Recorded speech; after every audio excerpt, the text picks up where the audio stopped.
All right, everyone, thank you so much, and welcome to Digital Rapid Response, How to Be Ready When the Moment Strikes. I'm your host, Colin Delany, and I'm very happy to be with you today.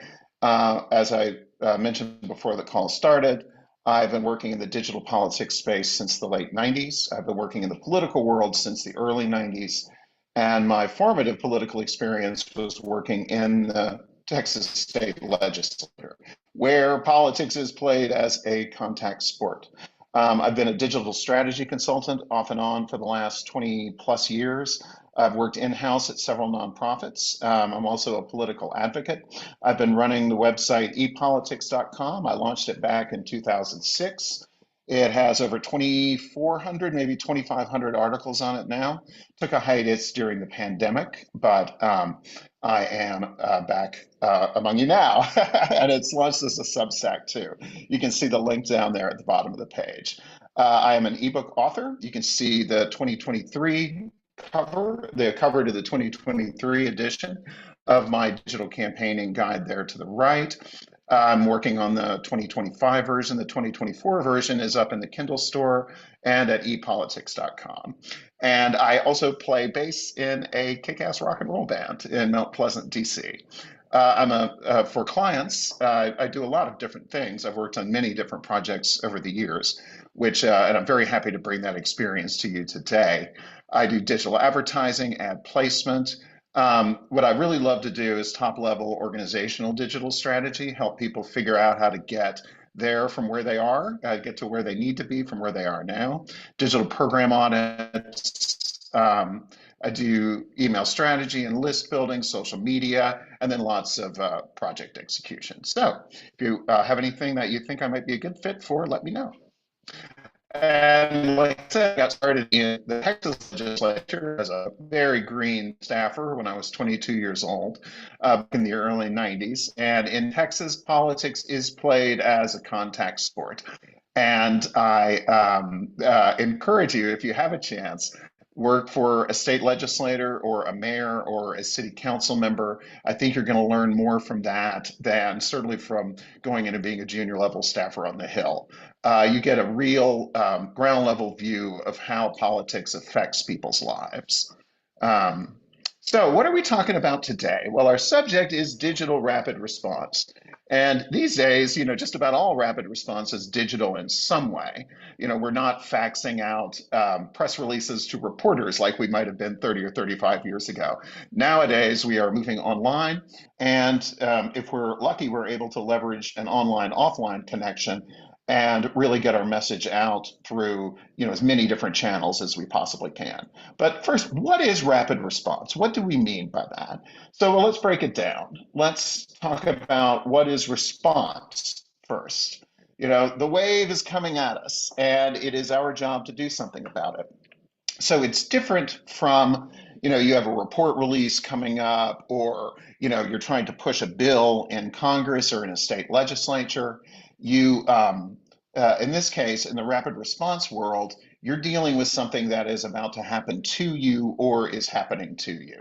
And I cannot imagine how that might be relevant to many of our current situations. So, what do we mean by rapid? Well, right there, don't they look young? That is George Stephanopoulos and James Carville in the Clinton war room back during the 1994 campaign. Their mantra was not to let an attack from their opponent, the Bush campaign, during the general, not to let a response go unanswered in that news cycle, right? So you're basically talking hours or a day. And this was innovative, right, at the time. Before, a story might have had a chance to circulate out there for days before the campaign responded, if they were able to respond at all. But nowadays, rapid response happens even faster. It happens in seconds, right? A tweet goes out, and you have the opportunity to answer that tweet pretty well as it happens. Now, of course, this brings lots of problems, right? You have to be able to rapid response. So let's talk about some basic principles first. It's great to see folks engaging in the chat here. Please, and thank you for your patience with my recording difficulties. You guys are great. The uh, So let's talk about basic principles in rapid response here. So first off, you've got to recognize that the opportunity happens, right? You've got to know that something is going on. You may have social media monitoring apps set up, Google Alerts set up, that kind of thing, or you may be relying on people telling you what they are seeing. You may be actively scanning the social media accounts of your main rivals and your allies as well.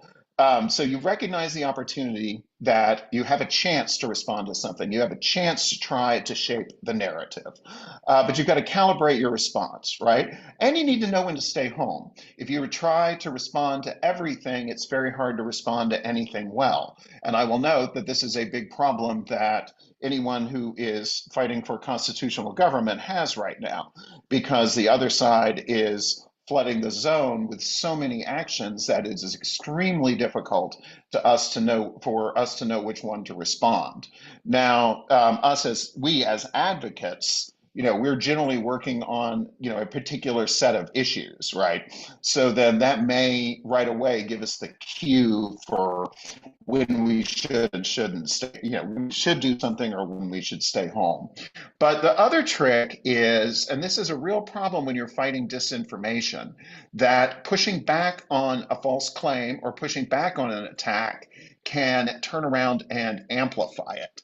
So how can you jujitsu the attack, right? How can you hit them from a messaging angle that doesn't, make their point bigger, and hopefully we'll have some examples here as we go. But it is always a tough line to walk, and yeah, so that is a pitfall I really encourage people to watch out for. But can you turn the threat into an opportunity?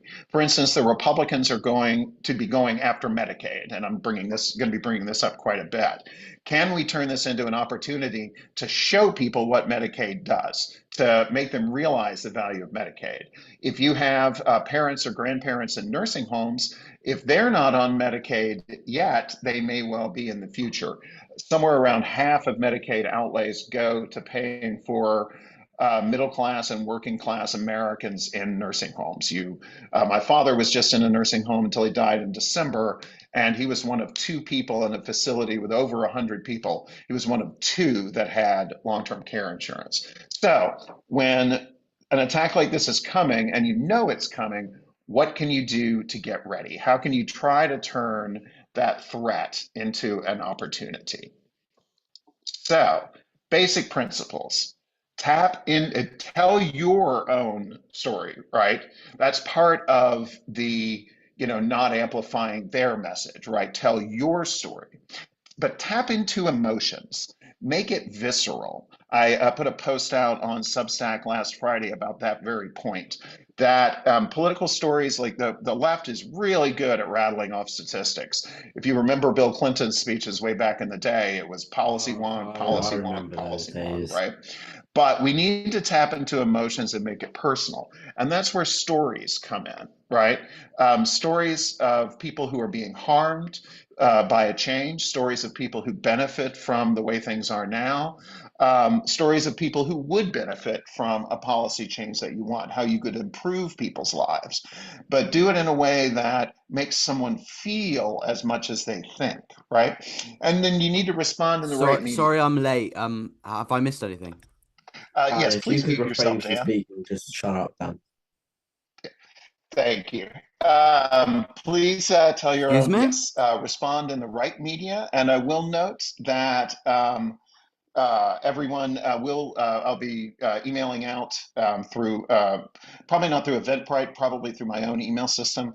I'll email out a video recording of this so that you can check it out at your leisure. But respond in the right media. If you're being attacked on Twitter, it's probably a good idea Pleasure. to reply on Twitter. If you're being attacked on TikTok, try to get TikTok videos out into the ecosystem and into the hands of your allies and any influencers, energizers that you might be able to access. Amplify your message, right? Now, the nonprofit world is sometimes very good at producing content and then not really telling anyone about it, right? That they'll spend hundreds of hours working on a policy paper or a report, and then put out one tweet and one Facebook post and email to a few reporters, and then they're done. But you want to be amplifying your message out there. You want to be, as we'll see, you want to be taking that report or that white paper and turning it into 20 tweets and three 30-second videos featuring your issue experts. And you want to get it out to your allies, and you want to get it out to your grassroots. Your grassroots supporters are potentially ambassadors for your cause in their own personal social circles. And then when you can, try to flip your enemy's actions against them. That's the whole jujitsu point. And so let's look at a couple of examples here. My friend Sean Dakin works with Clean Air Force, Mom's Clean Air Force, which is obviously aimed at mobilizing parents, mothers specifically, around air quality, pollution, climate change, and many other very good things that I think we ought to be mobilized around, right? So here is an example of putting a personal face, putting a face on someone who is personally being harmed by the you know Trump and Musk's mass firing of federal employees. You could also show someone who perhaps couldn't get into a park because there's no one to work there, right? You could show someone who is harmed by what's going on. And I will also note that if I understand right, this person, this guy put his own story out there, and then Mom's Clean Air Force contacted him and started amplifying his message, right? So they didn't have to create the content, it got blasted out there. It looks like one of the ways it got out there was through Courier Newsroom, which is a network of news sites that are run by a progressive organization that are trying to break through the media bubble that so many Americans are living in, whether they want to or not. Here's another good example from Clean Air Force, Mom's Clean Air Force. Julianne, they are banning books at U.S. military bases, including this cute little book right here by Julianne Moore. So they're taking a quote from Yeah, Julianne. but what's in it They're though? again What's in the taking book? a photograph that is very cute and immediately grabs your attention. And again, you react when I see this cute little kid. The cute drawing of a little Well, kid. yeah, You're yeah, like, no, I how get could that, but someone what is want it to in the ban book? this book? Um, uh, who, please, guys, be very careful about unmuting. Thank you. So let's look at another example here. This is from AOC's Twitter. I screenshotted this last night, so it's just over a day. The border czar, we really are entering Russia, aren't we? The border czar is going after AOC, and so she is trying to take his attack and flip it back on him by showing him basically that she is not intimidated, right? I don't know how well something like this is going to work with, a broader audience, but it is certainly something that her followers are going to, their followers are going to uh, appreciate it. And thanks, guys. I'm noticing in the chat, I don't know if anyone is here to disrupt anything. People sometimes just make mistakes. So let's just, everybody stay cool. All right. So, and if you have questions for me, please post them in the chat. I would really appreciate it. So, preparing for rapid response would be like the Boy Scouts and be prepared. Um, uh, so what do you need to prepare? Now, it may seem a little paradoxical that rapid response, we think it's something that happens in the moment, but really effective rapid response rarely happens completely and totally in the moment. Most of the time, you have been, if you're going to be really good at it, you at least have been, building some kind of foundation first. And that foundation could include your staff, or your volunteers if you're a small organization. It can include content. It can include relationships that you're building. It can include education of your supporters and allies. It also means setting expectations, again, Yeah, with yeah, your yeah, yeah, partners yeah. and allies, but also with the processes that you're going to use internally. Um, so let's go ahead and start breaking each of these down, right? We'll take them one at a time, not necessarily in order. So internal preparations. Now, I have worked in and with nonprofits that were not used to the need for speed. Um, it can be hard for some organizations and certainly for political campaigns to trust supporters and trust their own staff sometimes because people can go off on a tangent and do something that you do not appreciate, um, that could undercut your message, right? So, helping staff understand the parameters within which they can speak, and we're going to talk about that kind of thing, but also being able to trust your staff so that they can make decisions I quickly. have If giant the piles of executive copy. director has to approve every tweet that goes out, um, uh, if the executive director has to approve every tweet that goes out, then you are probably not going to be doing very well. So I did actually just pull somebody out. I hate to have to do that. I've never had to do that, but I just knocked somebody off the call. So approval processes, that's something that we really need to pay a lot of attention to, right? The If your if it takes, again, if the executive director has to approve every tweet, it's going to be very hard to respond quickly in the moment. It's important to understand what kind of technical skills you need, right? A lot of rapid response these days is going to depend on video. So are you able to produce the video, right? And there are a ton of free tools out there, including things like iMovie that are baked into Macs and iPads and even iPhones. But it will take a little bit of certainly training to be able to understand and to know, how to be able to do those things. And that can take a lot. It doesn't hurt to practice beforehand.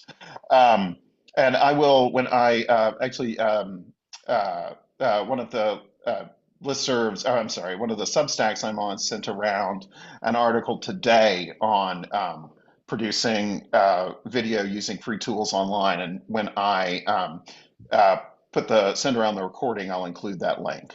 So content banking, content inventory. This is trying to understand what you have on hand or could build.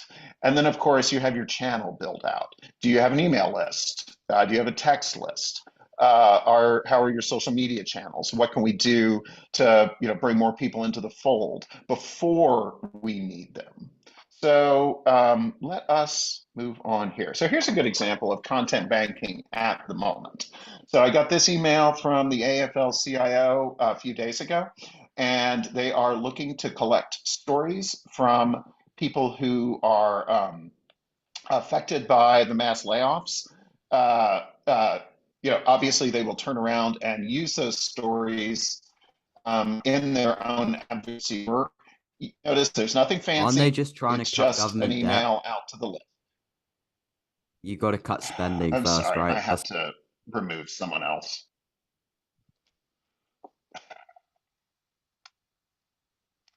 Okay.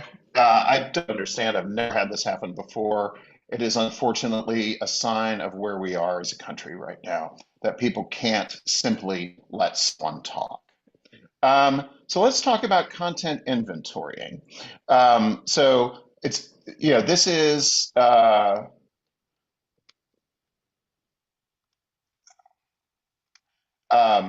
sorry, content inventory is going through and understanding what you have already on hand. Do you already have stories? Perhaps things you've used in a past email, or a past campaign, some kind of outreach campaign, social media videos that you already have, but also things like policy language. Do you have talking points? Do you have, now this is the kind of thing I talked to earlier about the difficulties with being able to, some organizations feeling that it's hard to trust staff, having policy languages, language talking points already approved can make it a lot easier for people to respond in the moment, right? Images too, and certainly video, right? I'm going to talk a good, video I think is a really key response tool right now. And having a bank of stories that you have ready to go when you need them can really help you respond fast in the moment. So it's understanding what you have in the pantry, right? So then also preparing your allies. Now, of course, this is your partners, your coalition allies, other organizations whose content you might be sharing or who could be sharing and amplifying your content. But it also means your grassroots supporters. And this is I think it's hard to overstress how important it is to be educating people over the long term, right? Now, a text message, for instance, might be very good at sparking action in the moment, getting someone to sign a petition or make a call to Congress or share a social media post. But if people don't understand the context of why they're doing it, it can be very hard to persuade them to act in the moment. Your response rate's going to go down. So it's on us to be educating our supporters for the long term, right? And that can be via email, it can be via social media, it can be via Zoom calls, it can be via videos, videos that you share links, you share a link to a video. But letting people understand the context that you're in so that when your ask arrives, that they are primed to act. But it also means journalists, the mainstream media is not what it used to be, but journalists are still can be, the evening news still has a bigger audience than most podcasters, right? Not all of them, but most. But these days it also means, influencers and opinion leaders. And all the way back in 2006, 2008, I was doing blogger relations trainings.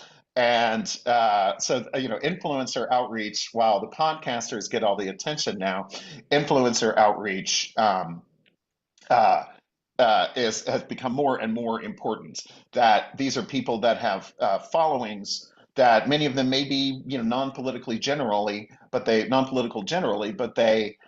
care about an issue that is also important to you. But if you reach out to somebody in the moment, it's going to, are not as likely to be receptive. You may need to cultivate a journalist. You may need to cultivate an influencer or some other opinion leader over a long period of time.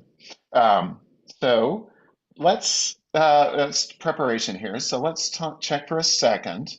I am thank you guys. I really appreciate your comments in I really appreciate the comments you're making in support. And unfortunately, as people are noting in the comments, that sharing stories, may not be the safest thing to do right now, especially if you're using your real name. And we can see why with the kind of pushback that we get on this call, right? That there are people out there that are trying to, well, there's a dirty word for it, but I don't think YouTube likes that, but they're trying to screw us over. So this is a dark time, and we'll just do the best we can. All right, so we're fixing to go live, right? We have done our long-term preparation. We know, what resources we have access to. So we got to get now. We got to move. So we need actions for people to take. We need to get our spokespeople out there, whether we're talking to the press or we're trying to go on a podcast or they're just going to take directly to Facebook Live, a live stream. We need our emails and texts to go out to our supporters and also our allies, right? We need, backup materials, policy papers that, we can send to the allies, for instance. We, may not be something that a grassroots advocate is really going to care about. But then social media content, video, and then our direct messages, right? Because again, so much of this outreach to opinion leaders in particular is going to take place behind the scenes. So let's check the chat real quick and see if we have questions here. Um, um, Thank you, guys. I'm just going to unfortunately stop admitting new people. So it's really ridiculous that I have to do this. But folks will get the video. Marcy asks, can you talk more about content banking? Yeah, that's a great question. Um, you know, Pulling down images, Pixabay is a great place to get images that you can use for free. Pulling down images in advance that might fit with your topic, having them stored. Um, uh, you know, uh, Shooting videos, short conversations in advance, having that ready to go. For instance, talking with one of your issue experts about how something actually works, a simple explainer. How does Medicaid work? How do clean energy subsidies work? How do tax credits for, I don't know, how does the low income tax credit work, right? These are all things that, these are things that we may need to be defending soon. And so can you have those banked? It can be a simple spreadsheet listing your content. It can be a big folder that you dump the content into, but you need to name things clearly, right? You could create a database of content. There are quite a few apps that'll let you organize photos and videos behind the scenes. You could potentially, use AI to go through and create transcripts of the videos that you have now, and then run a text search to find where particular topics come up. Similarly, if you're doing press conferences or things like that, you can get AI, via Zoom, you can get AI to transcribe them. So again, you can go back and find the key points and then clip them out, right? But it requires a lot of work. And what I've seen many, many times is that uh, uh, organizations have a vast amount of content that they simply don't even recognize. So going through the shared drive, going through Google Drive, going through the any other repository that you have, check people's, people should be checking their inboxes for attachments, maybe, right? But just finding what you already have and then creating a system that'll let you find it when you need it. It is time consuming to do this, right? So let's check the chat again and see if we have more questions because Marcy's was great. Um, More about story capture tools and best practices. For instance, how should organizations approach gathering video stories for members? That's a great question. And honestly, I have not done as much of that. So is this something that folks could respond to in the chat? I think that would be very helpful. So let me move on to the next slide here. Let me talk about short video here. Um, this is one that Raskin put up, I think earlier today. It was all of about 40 seconds. He was talking about an online writer, an influencer, talking about the context of the moment that we are in, right? It's shot on a phone, almost certainly, or a similar kind of handy camera, and so nothing fancy, not a ton of editing. But things like this can be very effective. Now, I think it'd be better if you were speaking directly to the camera, right? But so often when people think video, they think really fancy edited video. But standing out in the hallway with one of your advocates or one of your activists and getting a 30-second or a 40-second video that you can put on TikTok that you can ask people to share. The Things like I think these are really essential in today's communications environment. People expect to be able to see what is out there, to see a message, not just read it, for better or for worse. Now, AI, people wonder where the content comes from. These days, So often, if you need to create content quickly, AI may be a good place to turn, right? You can take that three-page policy paper and ask ChatGPT to turn it into 20 different tweets, right? Turn it into five different Facebook posts, three different or turn it into several different emails, even, right? But there are tools out there that, even better, are designed specifically for the progressive movement, right? The problem with the public chatbots, as most people probably know by now, anything that you put into them, unless you are paying extra, and even then, you got to always wonder why, or wonder if they're going to be honoring their obligation. But anything that you put into the chatbot becomes fodder for the chatbot. It becomes part of its learning model. So be very careful if you're putting. Do not put any kind of confidential information. Do not put any. I mean, if I, into a chatbot these days, into a public chatbot. I will sometimes get the chatbots to do things like, a memorandum of understanding, some kind of boilerplate sort of document. But I always change the details when I up the request. But there are several out there that are designed specifically for the progressive movement. One of the first was Quiller.ai, came out just under 2 years ago, I think. And Quiller is a licensed large language model. So they're using an AI instance, but they are training it on their own material. So in Quiller's case, they're training it on, a decade or two of successful fundraising emails and now social media content too. So Quiller is designed that to help you do, four or five times as much work in the amount of time it used to take, to do one thing, right? So if you can produce five fundraising emails instead of one fundraising email, that then you can move on to do the other things that you need to do that day, right? Change agent, they're different in detail. They're designed for somewhat different tasks, but change agent is another one that has been fed on.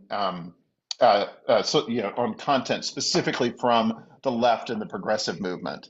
And then there's another tool called Socio, which is a little different. It is AI toolkits for sharing. So it's designed to create content for your supporters to share, unique content based on your messaging and, again, on past successful content variants. So I would encourage you, if you're interested in using AI to help produce content quickly and in bulk, to take a look at these tools and see what you think. I'm going to pause for a second and go look for comments again and to share some of them. Yes. Thanks, guys. Yeah, there's a lot of discussion in the chat about the danger of story banking right now. Unfortunately, it is all true that there is danger of pushback. That if Elon Musk puts your name out there on Twitter, that you can get doxxed and piled on. And so much of this is going to be a balance, right? And it's unfortunately going to take some brave people to take risks too. Um, uh, I cannot overstress how scary a moment this is. Yeah. So we've talked about amplification, and I actually want to go back a little bit here. Um, I mentioned that often your supporters can be your ambassadors within their social circles. In the current media environment where we're just flooded with so much information, not all of it terribly accurate, right? It can be really, really hard for any kind of communications to break through, right? But the advantage of having supporters out there acting on your behalf is that they're going to be using the tools that they use in everyday life, right? If they're active on TikTok, they may share your video, or if they're able to download and post it, they may share your video, or they may take what you've said and riff off of it in their own video. Similarly, people can act on Facebook, people can act on Twitter, Blue Sky, Threads, Twitch. Um, the There were of a bunch of Twitch. If you haven't used Twitch, it's video game streaming. That's at least its main use. But there were, a bunch of live streamers who were commenting on election night. They were basically playing and live streaming, last fall's general election. Nine of the top 10 of them I have read were Trump supporters. And the 10th one was not a Harris supporter. Is not a Trump supporter, but was not a Harris supporter. So there are huge spaces where we are simply not active on the left, and where an organization can't really engage on Twitch, but an individual person who uses the platform can. So, and for the with top folks, like with the big name people, that's influencer marketing, right? That may be reaching out to them behind the scenes. But we can also arm our supporters with what they need, right? Now, in the old days, I would sometimes watch for a little ratio on Facebook posts. If normally a Facebook post is going to have a lot more reactions, likes, hates, sad, care, all of the things. It's going to have a lot more reactions than it will shares, right? It's just natural. But I would sometimes see an advocacy action that for which that number was flipped. It would have a lot more shares than it would responses. And in a case like that, my suspicion would be that the organization sent an email or a text um, in advance asking people to share that piece of content so that they sparked a social action using email or text. And one thing you could do would be to create social media response groups that would, so for instance, you could query the survey of your grassroots supporters, ask them which social media channels they use, and would they be willing to share content. And so if people are active on Facebook, you send them a link to share something on Facebook. If they're active on Twitter, you send them a link to share something on Twitter. If they're active on more than one, you send them links to more than one, right? If they're TikTok or Instagram where sharing doesn't work as well, you can give them talking points specifically for those media, right? Or you could give them an image to download and share, or like I mentioned earlier, a video to download and share. During the presidential campaigns, these social media response teams, can be pretty popular. Way back in 2016, I signed up for the Hillary one just to keep an eye on it as much as anything else.